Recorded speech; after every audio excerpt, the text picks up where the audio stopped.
I'm about to show you guys how to use Mylar film in the studio to get really cool, really creative looking images in a number of different ways. I'll be doing a POV shoot, so you'll be able to see from my perspective how I set everything up, all my settings, and how I actually run the shoot. And you'll be able to see a number of different ways that you can use the Mylar film to get some cool shots. So what you guys are going to want to use is have at least one attachment that has a grid on it so that you can control the light and where it goes and it's not splashing all everywhere, because you really want to be really focused on where that goes. And so like I've got a reflector dish that you can put a grid on, but for this particular shoot I used the little spotlight attachment because I really wanted a more defined area on where that was going to go. So as long as you have something with a grid, then you'll be able to create everything that I've created in this video. Also, I looked at my YouTube analytics and 75% of the folks who watch my videos are not subscribed. So if this is your first time or second time or third time seeing one of my videos, click that subscribe button down below, man. All right, before I let the tapes roll, I want to give you guys just a little bit of insight into how I built out the shot. So first, I have a 16-inch beauty dish right on top, about 45 degrees, about 4 feet away from her.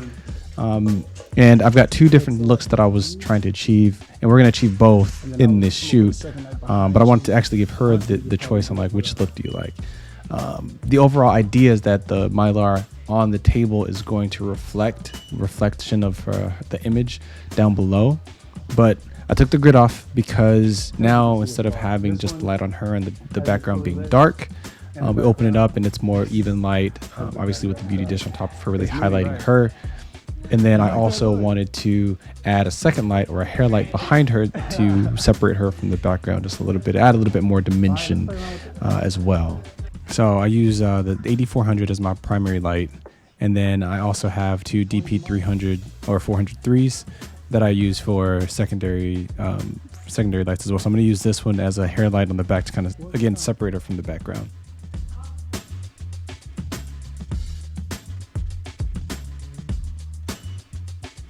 So I whipped out the 85mm for these shots, is why I'm standing so far back here, because I love how sharp these images are with 85mm.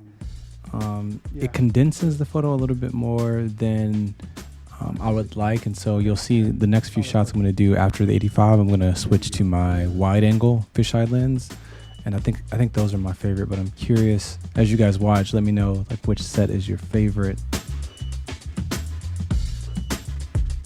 Well, I would say one of the main differences is like using the 85 here, you guys can see how the reflection is relatively minimal. So you can't see like her face or head or anything in these shots because, again, the rest of the shot is really condensed. But with the fisheye lens, it'll be a little different, and I believe you'll be able to see her entire image reflected down in the Mylar film. Good.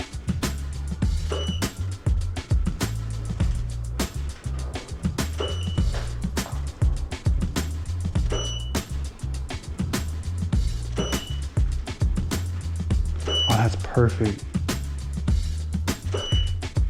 The only thing is we can see a little bit of the strap. Okay. Yeah. Does that work? And then tell you what. Oh yeah, keep shooting. Let's do a few more of these, and then I want to change it again to get that dark look by itself too. Okay. Oh, that's dope. Actually, if you want to play around, and keep like kind of throw your hair around, we can. Yeah, and I'll just keep capturing it, and you just do your thing with it. Yeah.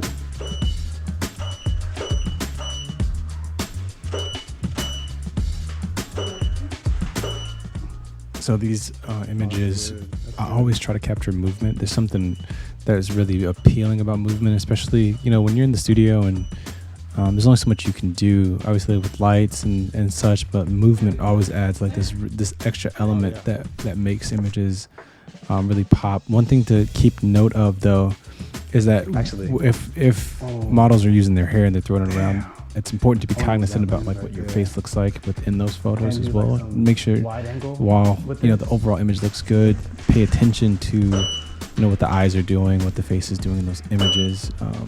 As you shoot, that way, you don't get home and you're like, oh damn, these look good, but I wish we had more focus, more. I see it. Maybe the eyes and the face was in a better do that again. Put position. your hands out just like they were. That's yep. Oh, all right, cool, perfect.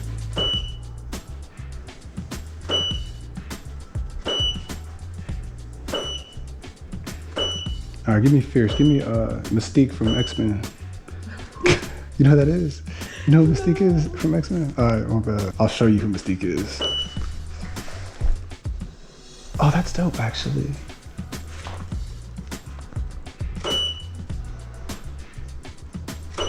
I'm gonna lower this down just a little bit.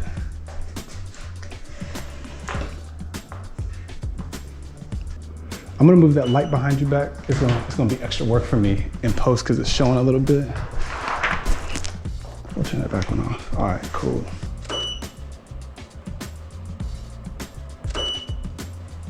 Can you do like a hands all over the table, kind of like wide, and like bring some dimension? Like you can come a little forward with it if, yeah, something like that. That's good. No, that other one being down is good. Yeah. That's dope.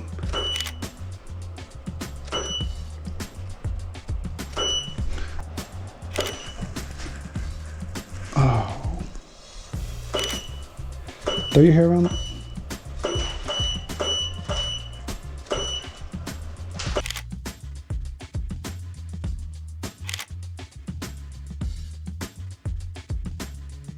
Before we move on to the next Mylar film setup, I did want to show you guys, we did just a slight variation of the first set with these. We got some really cool photos, and they're darker. I'm using a grid of the beauty dish offset to the left, about 45 degrees, still with the hair light behind her.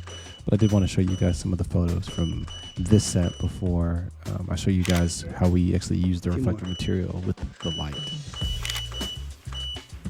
All right, so we're about to jump into the next look, and the next way that I used Mylar in the studio is more of a reflective way, more creative look. I wanted to talk to you guys a little bit about where I get my music. So I've been so frustrated with music and trying to find the right songs to make for my YouTube videos, and I recently stumbled upon Track Club. Track Club is a music library where you have a repository of different types of music that you can select from. Actually, when you get into Track Club, you can select different genres, moods, whatever it is you're looking for. But what's awesome about Track Club is it gives you the ability to edit the specific mixes within the track. So you can say, hey, I think the drums are too loud in this part, or as like, I don't want the guitar at all, or some of these synthetic sounds. And you can really edit all the pieces of the track to get exactly the mood you're looking for your film. I think Track Club's great, but don't take my word for it. I've got a free 2-month subscription down below in the description. Click the link and you'll have 2 months to try it out. So initially for this second look, we weren't actually thinking about using the Mylar film at all for this, which is why you see the setup that I have here. But we kind of stumbled onto it, just kind of adding onto the creativity of the shots that we were getting. So initially we were just going for like some moody shots with this really bright pop of color, and the shot was supposed to be really evenly lit. You see the 40-inch softbox on her left, about 45 degrees, and I've got a 16-inch beauty dish, the same one I was using for the initial shots, to her right behind her by about 45 degrees. But these shots that I took here I was shooting kind of rapidly, and then the front shot didn't actually go off. And so in reviewing and looking at the images that we were taking, we determined that, hey, these are great. We want to take a bunch of those, like the backlit light. And then me was like, okay, we've got this Mylar film. I haven't really used it all that often. Why not add that to the look to add a little bit more just depth, a little bit more creativity to it. You can see here, I'm using that same spotlight attachment I showed you guys at the beginning of the video, and I'm going to aim it at the Mylar film, and you can see with the spotlight, that's why I turned the light off so I could see where it was reflecting, but you can see the reflection of that spotlight onto now the subject and on the background.